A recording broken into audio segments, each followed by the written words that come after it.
আসসালামু আলাইকুম। সুপ্রিয় নবম দশম শ্রেণীর শিক্ষার্থীরা, আশা করি তোমরা প্রত্যেকে ভালো আছো। আজকে আমরা আলোচনা করব তোমাদের গণিত বইয়ের দ্বিতীয় অধ্যায় সেট ও ফাংশন নিয়ে। এই অধ্যায়ের শুরুতে জানতে হবে সেট তত্ত্বের আবিষ্কারককে, কাকে সেটের জনক বলা হয়। জার্মান গণিতবিদ জর্জ ক্যান্টরকেই মূলত সেটের জনক বলা হয়। তার পুরো নাম হচ্ছে George Ferdinand Ludwig Philip Cantor. তিনি জন্মগ্রহণ করেন 3 মার্চ 1845 সালে এবং মৃত্যুবরণ করেন 6 জানুয়ারি 1918 সালে। তিনি সর্বপ্রথম সেট সম্পর্কে ধারণা দিয়েছিলেন। অসীম সেটের ধারণা প্রদান করে তিনি গণিত শাস্ত্রে আলোড়ন সৃষ্টি করেছিলেন বিদায় তাকে মূলত সেট তত্ত্বের জনক বলা হয়। এরপর আমাদের জানতে হবে সেট কি, সেট বলতে কি বোঝো। দেখো, বাস্তব বা চিন্তা জগতের সুসংজ্ঞায়িত বস্তু সমাবেশ বা সংগ্রহকে সেট বলে।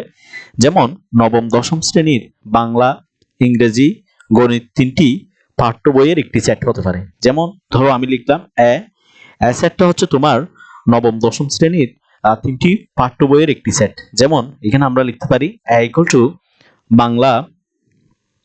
বাংলা, ইংরেজি, এরপর হচ্ছে তোমার গণিত। ঠিক আছে, এই তিনটা বই নিয়ে তোমার একটা সেট হতে পারে। সেটটি হবে তোমার নবম দশম শ্রেণীর পাঠ্য বইয়ের একটি সেট। এরপর রয়েছে প্রথম 10টি বিজোড় স্বাভাবিক সংখ্যার সেট। প্রথম 10টি বিজোড় সংখ্যা হচ্ছে তোমার 1, 3, 5, 7, 9। এগুলো হচ্ছে বিজোড় সংখ্যা। এই বিজোড় সংখ্যাগুলো নিয়ে একটি সেট গঠন করা যেতে পারে। ঠিক আছে, এরপর হচ্ছে পূর্ণ সংখ্যার সেট। পূর্ণ সংখ্যা কাকে বলে? শূন্য সহ সকল ধনাত্মক ও ঋণাত্মক অখণ্ড সংখ্যাকে মূলত পূর্ণ সংখ্যা বলা হয়। এরপর রয়েছে বাস্তব সংখ্যার সেট ইত্যাদি। সেটকে সাধারণত ইংরেজি বর্ণমালার বড় হাতের অক্ষর দ্বারা প্রকাশ করা হয়। যেমন ধরো আমি লিখলাম এ সমান এ বি সি। সমান লিখলাম এ বি সি। এই যে এ রয়েছে, এই বড় হাতের এটা দ্বারা আমি মূলত এই সেটটাকে প্রকাশ করলাম। অর্থাৎ এটা হচ্ছে আমার এখানকার প্রকাশক। ঠিক আছে, এ দ্বারা মূলত আমি এই সেটটাকে প্রকাশ করতেছি।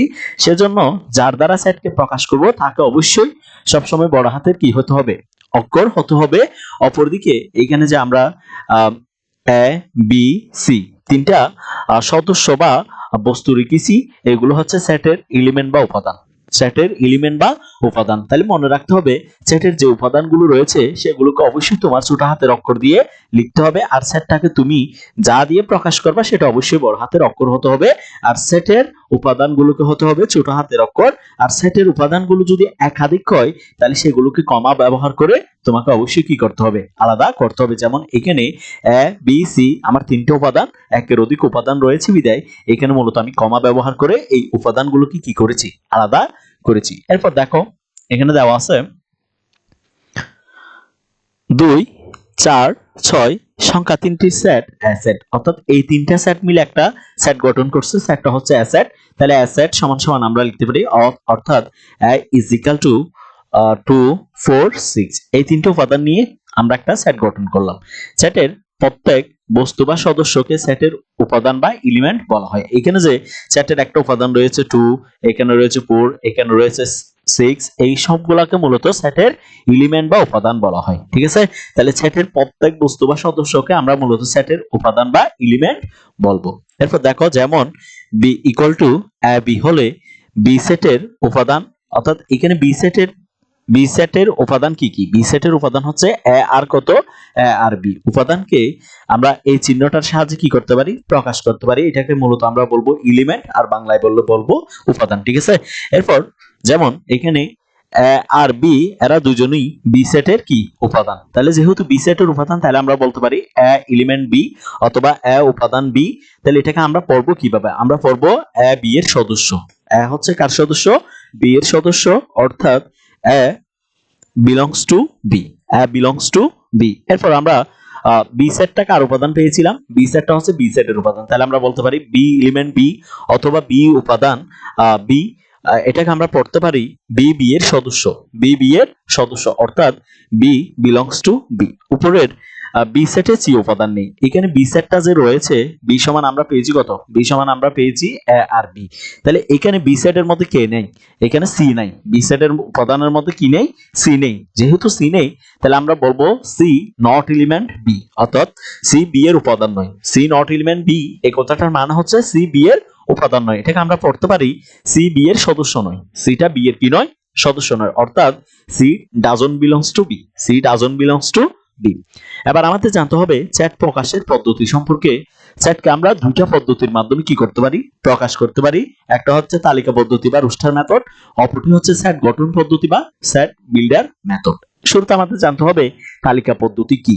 তাহলে যে পদ্ধতিতে সেটের সকল উপাদান সুনির্দিষ্টভাবে উল্লেখ করে দ্বিতীয় বন্ধনীর মধ্যে আবদ্ধ করা হয় এবং একাধিক উপাদান হলে কমা ব্যবহার করে উপাদানগুলো আলাদা করা হয়, তাকে মূলত বলা হয় তালিকা পদ্ধতি। তাকে মূলত কি বলা হয়, তালিকা পদ্ধতি। যেমন এখানে আমরা লিখলাম a সমান ab, b সমান 2 4 6, c সমান, এখানে রয়েছে c সমান নিলয়, তিশা, শুভ্রা। তো লক্ষ্য করলে দেখা যায় এখানে অ্যাসেটের উপাদান একের অধিক হওয়ায় এই উপাদানগুলোকে আলাদা করার জন্য আমরা এখানে কমা বসিয়েছি। একইভাবে বি সেটেও আমরা কমা বসিয়েছি উপাদানগুলোকে কি করার জন্য, আলাদা করার জন্য। এইভাবেই মূলত আমরা তালিকা পদ্ধতিতে যে কোনো সেটকে কি করতে পারি, প্রকাশ করতে পারি। এরপর আমাদের জানতে হবে সেট গঠন পদ্ধতি কি।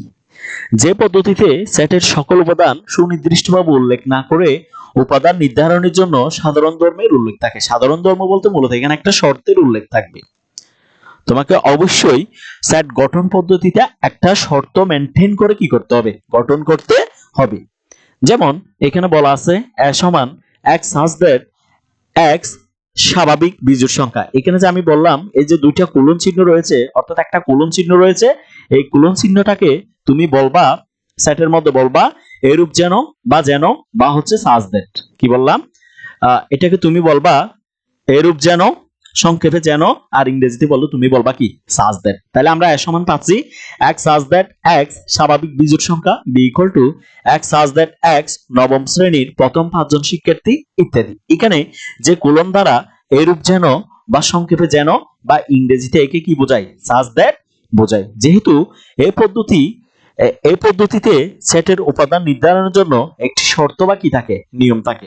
মনে রাখতে হবে যে তোমাকে সেট গঠন পদ্ধতিতে কোন সেটকে যদি তুমি গঠন করতে চাও, সেট গঠন পদ্ধতিতে যদি কোন সেটকে তুমি কি করতে চাও, গঠন করতে চাও, তাহলে এখানে একটা নির্দিষ্ট নিয়ম বা শর্ত প্রয়োগ করে মূলত এই সেটটাকে তোমাকে কি করতে হবে, গঠন করতে হবে। যেহেতু এই সেটে একটা নির্দিষ্ট শর্ত বা নিয়মের প্রয়োজন হয়, সেজন্য এই সেটটার অপর নাম হচ্ছে রুল মেথড। কি বললাম স্যার, গঠন পদ্ধতির অপর নাম হচ্ছে রুল মেথড। এই কথাটা মনে রাখবা, ঠিক আছে। এরপর এবার আমরা 1 নাম্বার প্রশ্নটি সমাধান করব, অর্থাৎ উদাহরণ একটি সমাধান করব। উদাহরণ 1 এর মধ্যে বলা হয়েছে a সমান 7 14 21 28 সেটটিকে সেট গঠন পদ্ধতিতে প্রকাশ করো। চলো আমরা এই প্রশ্নটি সমাধান করি। তো দেওয়া আছে a সমান আমরা লিখলাম 7 14 21 28। তো আমরা যদি লক্ষ্য করি এইখানে আমরা যে সংখ্যাগুলো পাচ্ছি, অর্থাৎ অ্যাসেটের যে উপাদানগুলো পাচ্ছি সবগুলো হচ্ছে তোমার 7 এর গুণিতক। দেখো 7 একে 7, 7 দুগুণে 14, 3 7 21, 4 7 28। তাহলে এগুলো হচ্ছে তোমার কিসের গুণিতক, 7 এর গুণিতক। তাহলে আমরা লিখতে পারি x such that x 7 এর গুণিতক, x 7 এর গুণিতক, x such that x 7 এর গুণিতক। তাহলে এটা আমরা লিখলাম। এবার আমরা যেহেতু এই সেটটাকে সেট গঠন পদ্ধতিতে লিখতেছি, তাহলে এবার আমরা একটা নির্দিষ্ট শর্ত নিয়ে আসবো। তাহলে এবং দেখো তো এখানে আমরা নির্দিষ্ট শর্তটা কি আনতে পারি। দেখো এখানে যে গুণিতকগুলো রয়েছে সেগুলো অবশ্যই 0 থেকে বড়, অর্থাৎ x এর মানটা তোমার 0 চাইতে বড় এবং 28 এর চাইতে কি, 28 এর চাইতে ছোট বা 28 এর সমান। এটাই হচ্ছে এই তালিকা পদ্ধতির গঠন পদ্ধতি। অর্থাৎ উদাহরণ একটা ছিল তোমার তালিকা পদ্ধতিতে, এটাকে আমরা প্রকাশ করলাম গঠন পদ্ধতিতে। এটা ছাড়াও আমরা আরো বিভিন্ন ভাবে লিখতে পারি। যেমন এখানে আমরা লিখতে পারি এখানে যে মানগুলো রয়েছে সেগুলো হচ্ছে তোমার গুণিতকগুলো হচ্ছে 7 এর চেয়ে বড় বা 7 এর সমান, আবার 28 এর চাইতে ছোট বা 28 এর সমান। এটাও আমরা লিখতে পারি। অথবা আমরা লিখতে পারি এখান থেকে, এরপর দেখো এখানে আমরা বলতে পারি এই যে মানগুলো রয়েছে সেগুলো অবশ্যই দেখো তোমার 7 এর চেয়ে কি, 7 এর চেয়ে বড় বা 7 এর সমান, আবার 28 এর চাইতে ছোট বা 28 এর সমান। এরপর আমরা চাইলে লিখতে পারি এইখানে যে মানগুলো রয়েছে সেগুলো হচ্ছে তোমার 0 এর চাইতে বড়। x এর মানটা 0 এর চাইতে বড়। আবার আমরা জানি 5 7 কত, 5 7 35, অর্থাৎ গুণিতকগুলো তোমার 35 এর চাইতে কি ছোট। এটাও আমরা লিখতে পারি, অথবা এখান থেকে আমরা লিখতে পারি এই যে মানগুলো রয়েছে সেগুলো হচ্ছে তোমার 7 এর চেয়ে বড় বা 7 এর সমান x এর মানটা আবার 35 এর চাইতে কি ছোট। এখানে আমরা যে কোনো একটা নিয়ম লিখলেই এই প্রশ্নটা তালিকা গঠন পদ্ধতিতে প্রকাশ করা সম্ভব। এখান থেকে যে কোনো একটা নিয়ম লিখেই আমরা এই তালিকা পদ্ধতিটাকে গঠন পদ্ধতিতে প্রকাশ করতে পারি। এরপর উদাহরণ 2টা একটু লক্ষ্য করো। উদাহরণ 2 এর মধ্যে বলা হয়েছে b = x such that x 28 এর গুণনীয়ক সেটটিকে তালিকা পদ্ধতিতে প্রকাশ করো। এখানে তোমার বি সেটটা হচ্ছে তোমার 28 এর গুণনীয়ক। তাহলে 28 এর গুণনীয়ক বলতে মূলত 28 কে কত কত দিয়ে ভাগ করা যায় এটাকে বোঝানো হয়। দেখো আমরা লিখতে পারি 1 গুণ কত, 1 গুণ 28। এরপর আমরা লিখতে পারি 14 দুগুণে কত, 14 দুগুণে 28। এরপর আমরা 3 দিয়ে 28 কে ভাগ করতে পারতেছি না, 7 দিয়ে 4 সাথে কত 28। তাহলে 28 কে আর অন্য কোনো সংখ্যা দিয়ে ভাগ করা যায় না, মূলত এগুলো হচ্ছে 28 এর গুণনীয়ক। তাহলে আমরা বলতে পারি প্রথমে আমরা দেওয়া আছে দিয়ে এই প্রশ্নটা লিখবো। দেওয়া আছে দেখো দেওয়া আছে b = x such that x 28 এর গুণনীয়ক। এরপর আমরা সমান সমান দিব, সমান সমান দিয়ে এই 28 এর গুণনীয়ক গুলো পাচ্ছি আমরা 1, তারপর পাচ্ছি 2, তারপর 4, তারপর হচ্ছে তোমার 7, তারপর হচ্ছে তোমার 14, এরপর রয়েছে সর্বশেষ হচ্ছে 28। এগুলো হচ্ছে মূলত 28 এর গুণনীয়ক। এরপর আমরা লিখে দিব সুতরাং নির্ণয় সেট b = 1, 2, 4, 7, 14 ও 28।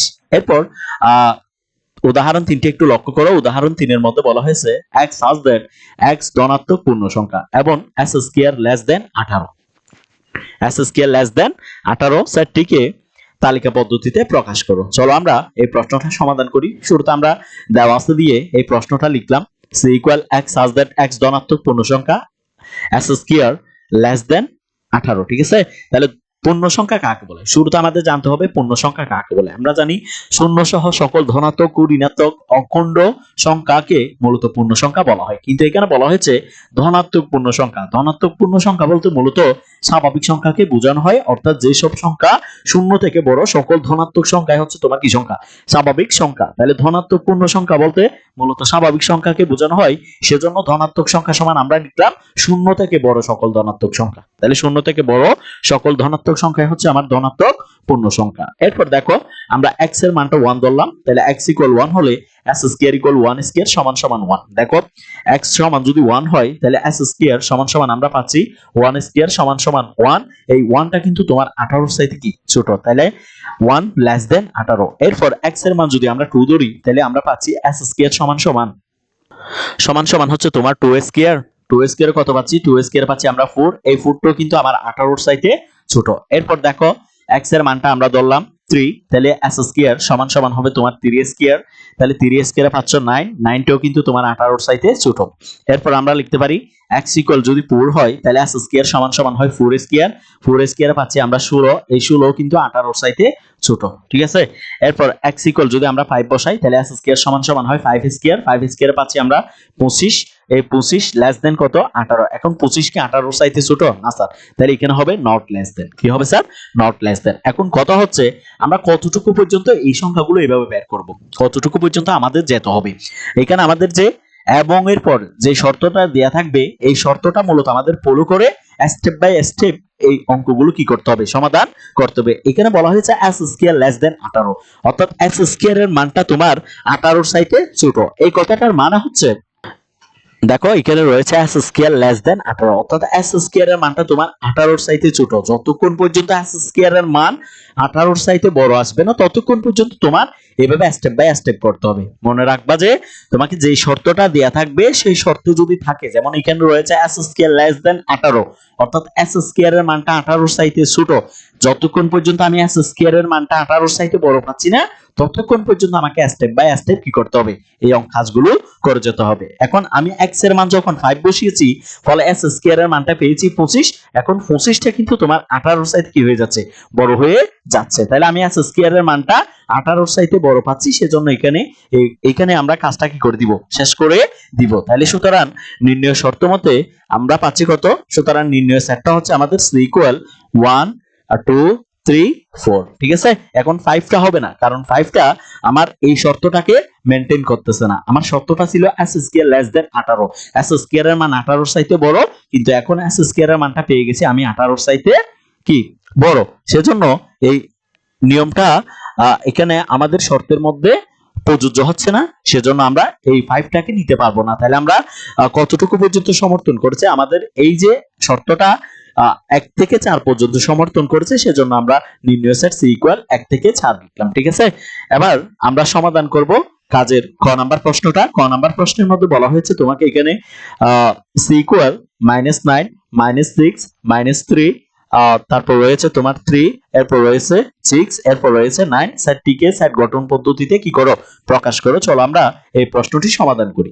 দেখো দেওয়া আছে দিয়ে আমরা প্রশ্নটা লিখলাম। c ইকুয়াল কত দেয়া আছে, c ইকুয়াল -9 -6 -3 3 6 9। লক্ষ্য করলে দেখা যায় এই সবগুলো হচ্ছে তোমার 3 এর গুণিতক, এগুলো হচ্ছে তোমার 3 এর গুণিতক, সেজন্য আমরা লিখতে পারি x such that x 3 এর গুণিতক, অথবা আমরা লিখতে পারি এখান থেকে লিখতে পারি x এলিমেন্ট z, অর্থাৎ x টা হচ্ছে পূর্ণ সংখ্যার উপাদান, x টা হচ্ছে তোমার কিসের উপাদান, পূর্ণ সংখ্যার উপাদান, such that এখানে x not equal 0, অর্থাৎ x এর মানটা তোমার কি হচ্ছে না, 0 হচ্ছে না। এখানে যে মানগুলো রয়েছে সেখানে x এর মান কি নেই, 0 নেই। তাহলে এরপর আমরা লিখতে পারি x 3 এর কি, x 3 এর গুণিতক, x 3 এর গুণিতক। দেখো এখানে আমরা লিখতে পারি x 3 এর গুণিতক, এবং আমরা লিখতে পারি, এবং এই যে গুণিতকগুলো রয়েছে 3 এর যে গুণিতকগুলো রয়েছে সেগুলো হচ্ছে তোমার -9 এর চাইতে বড়, x এর মানটা এখানে -9 এর চাইতে বড় বা -9 এর সমান। এরপর রয়েছে তোমার ধনাত্মক 9 এর চাইতে ছোট বা ধনাত্মক 9 এর সমান। এটা লিখে দিলেই মূলত এই যে তালিকা পদ্ধতিতে রয়েছিল এই সেটটি চলে যাবে আমাদের গঠন পদ্ধতিতে। অথবা আমরা লিখতে পারি এখানে, আমরা বলতে পারি এখানে কত রয়েছে, -9, তাহলে আমরা বলতে পারি -12। এখানে x এর মানটা -12 এর চাইতে কত বড় এবং ধনাত্মক 12 এর চাইতে কি ছোট, এটাও আমরা লিখতে পারি। এভাবেও আমরা এই যে তালিকা পদ্ধতি রয়েছে এটাকে আমরা এই পদ্ধতিতেও গঠন পদ্ধতিতে কি করতে পারি, প্রকাশ করতে পারি। এরপর আমরা সমাধান করব আমাদের কাজ নাম্বার 2। চলো আমরা খ নাম্বার কাজটি লক্ষ্য করি। তো দেখো আমাদের খ নাম্বার কাজটি আমরা লিখে নিলাম। খ নাম্বার কাজের মধ্যে রয়েছে এখানে b equal y such that y পূর্ণ সংখ্যা এবং y cube less than equal 18। এখানে যে y কিউবের মান রয়েছে বের হবে, এগুলো সবগুলো 18 এর সাথে কি হইতে হবে, ছোট, y cube less than equal 18, অর্থাৎ y কিউবের মানটা 18 এর চাইতে ছোট বা 18 এর সমান। যেহেতু এখানে y টা হচ্ছে তোমার পূর্ণ সংখ্যা, সেজন্য আমরা লিখলাম z, z দ্বারা পূর্ণ সংখ্যাকে প্রকাশ করা হয়, z equal dot dot -3 -2 -1 0 1 2 3 dot dot, অর্থাৎ এদিকে তোমার প্লাস ইনফিনিটি পর্যন্ত বিদ্যমান আর এদিকে তোমার মাইনাস ইনফিনিটি পর্যন্ত বিদ্যমান। ঠিক আছে, এখন কথা হচ্ছে পূর্ণ সংখ্যা কি, শূন্য সহ সকল ধনাত্মক ঋণাত্মক অখণ্ড সংখ্যাকে যেহেতু পূর্ণ সংখ্যা বলা হয়, সেজন্য আমরা z সমান দিয়ে ধনাত্মক আর ঋণাত্মক, শূন্য সহ সকল ধনাত্মক আর ঋণাত্মক সংখ্যাগুলোকে লিখলাম। এরপর দেখো এখন আমরা লিখতে পারি এখানে y ইকুয়াল 0 হলে y এর মানটা শুরুতে আমরা 0 ধরলাম, y ইকুয়াল 0 হলে y কিউব সমান সমান হচ্ছে তোমার 0 কিউব। তাহলে 0 কিউবে তুমি পাচ্ছ কত, 0। এই 0টা তোমার 18 এর চাইতে কি হয়, ছোট হয়। এরপর দেখো, এরপর এখান থেকে আমরা লিখতে পারি y ইকুয়াল, এখানে লক্ষ্য করো 1টা তোমার ধনাত্মক আছে আবার ঋণাত্মক আছে, সেজন্য আমরা একসাথে লিখবো y ইকুয়াল প্লাস মাইনাস কি হলে, প্লাস মাইনাস 1 হলে y কিউব সমান সমান আমরা লিখতে পারি প্লাস মাইনাস 1 কিউব, তাহলে প্লাস মাইনাস 1 কিউবে তুমি পাচ্ছ। এখন তুমি যদি ধনাত্মক 1 এর উপর কিউব দাও, তাহলে ধনাত্মক 1 এর উপর কিউব দিলে তুমি পাচ্ছ 1। আবার যখন তুমি মাইনাস 1 এর উপর কিউব দিবা তখন তুমি পাচ্ছ মাইনাস 1। অর্থাৎ এখানে আমরা প্লাস মাইনাস 1 এর উপর যদি কিউব দিই তাহলে একবার ধনাত্মক 1 পাবো, আবার যদি মাইনাস 1 এর উপর কিউব দিই তাহলে আবার আমরা মাইনাস 1 পাচ্ছি। সেজন্য এখানে আমরা লিখবো প্লাস মাইনাস কত, প্লাস মাইনাস 1। এই প্লাস মাইনাস 1টাই কার চাইতে ছোট, 18 চাইতে ছোট। প্লাস 1 ও তোমার 18 চাইতে ছোট, মাইনাস 1 ও 18 চাইতে ছোট। এবার আমরা লিখবো y ইকুয়াল প্লাস মাইনাস 2 হলে আমরা লিখতে পারি এখানে y কিউব সমান সমান তোমার পাচ্ছ কত, প্লাস মাইনাস 2 কিউব। তাহলে প্লাস মাইনাস 2 কিউবে তুমি কত পাচ্ছ, প্লাস মাইনাস 2 কিউবে তুমি পাচ্ছ প্লাস মাইনাস 8। তাহলে প্লাস মাইনাস 8টা তোমার 18 চাইতে ছোট। এরপর আমরা লিখতে পারি y ইকুয়াল, এখন লক্ষ্য করো y এর মান যখন আমরা 3 বসাচ্ছি, অর্থাৎ আমরা যখন বসাবো 3 কিউব, তাহলে 3 কিউবে কত পাচ্ছি, 3 কিউবে পাচ্ছি আমরা 27। আবার যখন আমরা মাইনাস 3 কিউব অর্থাৎ মাইনাস 3 কিউব বসাবো, তাহলে মাইনাস 3 কিউব বসালে আমরা পাচ্ছি মাইনাস 27। ঠিক আছে, তাহলে এখন যখন আমরা y এর মানটা ধনাত্মক বসাচ্ছি অর্থাৎ 3 বসাচ্ছি, তখন কিন্তু 27 চলে আসছে, যেটা তোমার 18 চাইতে কি হয়ে যাচ্ছে, বড় হয়ে যাচ্ছে। তাহলে আগে আমরা মাইনাসটা বসাই, তাহলে y ইকুয়াল মাইনাস 3 হলে, y ইকুয়াল মাইনাস 3 হলে আমরা এখান থেকে লিখতে পারি y কিউব সমান সমান মাইনাস 3 কিউব। তাহলে মাইনাস 3 কিউবে তুমি কত পাচ্ছ, মাইনাস 3 কিউবে তুমি পাচ্ছ কত, মাইনাস 3 কিউবে পাচ্ছ মাইনাস 27। তাহলে মাইনাস 27টা তোমার 18 চাইতে ছোট। ঠিক আছে, আবার y ইকুয়াল যখন তুমি বসাচ্ছ কত, দেখো y ইকুয়াল যখন বসাচ্ছ 3, তাহলে y ইকুয়াল 3 হলে তাহলে y কিউব সমান সমান কত পাচ্ছ, 3 কিউব। তাহলে 3 কিউবে তুমি পাচ্ছ কত, 3 কিউবে তুমি পাচ্ছ 27, যেটা তোমার 18 চাইতে কি নয়, ছোট নয়। তাহলে লেস দেন 18, তাহলে এখানে হবে নট লেস দেন, কারণ 27টা তো তোমার 18 চাইতে ছোট নয়। তাহলে এখানে আমরা ডট ডট দিয়ে কাজটা সমাপ্ত করে দিব। এখন এখান থেকে আমাদের একটা সিদ্ধান্ত নিতে হবে। সিদ্ধান্তটা হচ্ছে আমরা যখন 2 এর পর থেকে ধনাত্মক মানগুলো বসাচ্ছি তখন কিন্তু 18 চাইতে বড় মান পাচ্ছি, আমরা y কিউবের মান 18 চাইতে বড় পাচ্ছি। আবার যখন আমরা মাইনাসের গুলো বসাচ্ছি মাইনাস 2 এর পর থেকে যখন আমরা মাইনাস 3 মাইনাস 4 মাইনাস 5 এইরকম বসাবো, এগুলো তো মাইনাস 2 এর চাইতে ছোট, মাইনাস 3 মাইনাস 4 মাইনাস 5 এগুলো কিন্তু তোমার মাইনাস 2 এর চাইতে ছোট। তাহলে এখানে যত ছোট মান বসাবা ততই তোমার 18 চাইতে ছোট মান আসবে। তাহলে এখান থেকে একটা সিদ্ধান্ত নিতে হবে যে এখানে y এর মানটা হবে, তাহলে নির্ণয় সেট আমরা y ইকুয়াল লিখতে পারি, সরি নির্ণয় সেট হবে b। ঠিক আছে, তাহলে দেখো এখান থেকে আমরা নির্ণয় সেট b সমান কত লিখতে পারি, দেখো তাহলে এখান থেকে আমরা লিখতে পারি নির্ণয় সেট b ইকুয়াল, এই যে b এর মানটা হবে তোমার মাইনাসের দিকে এটা ডট ডট থাকবে, কারণ এটা মাইনাস ইনফিনিটি পর্যন্ত বিদ্যমান। এখন আমি যত মাইনাসের মান বসাই না কেন সবগুলো তোমার ধনাত্মক 18 চাইতে কি আসবে, ছোট আসবে, কারণ এখানে তুমি মাইনাস 2 বসিয়েছো, মাইনাস 2 তো মাইনাস 100 এর চাইতে বড়। তাহলে ওইদিকে আমরা যত বাম দিকে যাব, সংখ্যা রেখায় আমরা যত বাম দিকে যাব মাইনাসের বেলায় সবগুলো সংখ্যা তত কি হয়, ছোট হয়। তাহলে এখানে মাইনাস ডট ডট দিব, এরপর আমরা মাইনাস 4 বসাই, তারপর যদি আমরা মাইনাস 3 বসাই, এরপর আমরা বসাইতে পারি মাইনাস 2, এরপর আমরা বসাইতে পারি মাইনাস 1, এরপর হচ্ছে 0। আর ধনাত্মকের দিকে আমরা বসাইতে পারবো শুধুমাত্র 1 আর 2, কারণ এরপর থেকে যখন আমরা 3 বসাচ্ছি সেই মানটা কিন্তু তোমার 18 চাইতে বড় হয়ে যাচ্ছে। এইখানেই এটাই হবে মূলত তোমার বি সেটের গঠন পদ্ধতি থেকে তালিকা পদ্ধতি রূপান্তর। এভাবে মূলত আমরা একটা গঠন পদ্ধতি থেকে একটা সেটকে তালিকা পদ্ধতিতে প্রকাশ করতে পারি। এরপর আমাদের জানতে হবে সসীম সেট কি। দেখো, যে সেটের উপাদান সংখ্যা গণনা করে নির্ধারণ করা যায় তাকে সসীম সেট বলে, অর্থাৎ যে সেটের উপাদান সংখ্যা আমরা গণনা করে শেষ করতে পারবো সেটাই হচ্ছে মূলত সসীম সেট। যেমন এখানে রয়েছে d সমান xyz, এখানে কয়টা উপাদান রয়েছে, d সেটের তোমার 3টা উপাদান রয়েছে, যেটা আমি গণনা করে শেষ করতে পারতেছি, সেজন্য d সেটটা হচ্ছে তোমার সসীম সেট। একইভাবে e সমান এখানে রয়েছে 3 6 9 ডট ডট, এরপর রয়েছে 60। ঠিক আছে, এরপর f সমান রয়েছে x such that x মৌলিক সংখ্যা যেগুলো 30 অর্থাৎ 13 less than x less than 70। ঠিক আছে, অর্থাৎ এখানে যে মৌলিক সংখ্যাগুলো রয়েছে, মৌলিক সংখ্যাগুলো অর্থাৎ x এর মানটা হবে 30 এর চাইতে বড়, আবার 70 এর চাইতে কি ছোট। তাহলে এখানে একটা লিমিট রয়েছে, লিমিটের ভিতর সংখ্যাগুলো আমরা পেয়ে যাচ্ছি, সেজন্য এই সেটটাও হবে আমার কি সেট, এই সেটটাও হবে আমার সসীম সেট ইত্যাদি সসীম সেট। এখানে ডি সেটের উপাদান পেয়েছিলাম আমরা 3টা, ই সেটের উপাদান পাবো আমরা 20টা, এফ সেটের উপাদান পাবো আমরা 9টা। যেহেতু 3টা 20টা 9টা এগুলো আমরা গণনা করে শেষ করতে পারবো, সেজন্য এই সেটগুলো হবে তোমার সসীম সেট। এরপর আমাদের জানতে হবে অসীম সেট কি।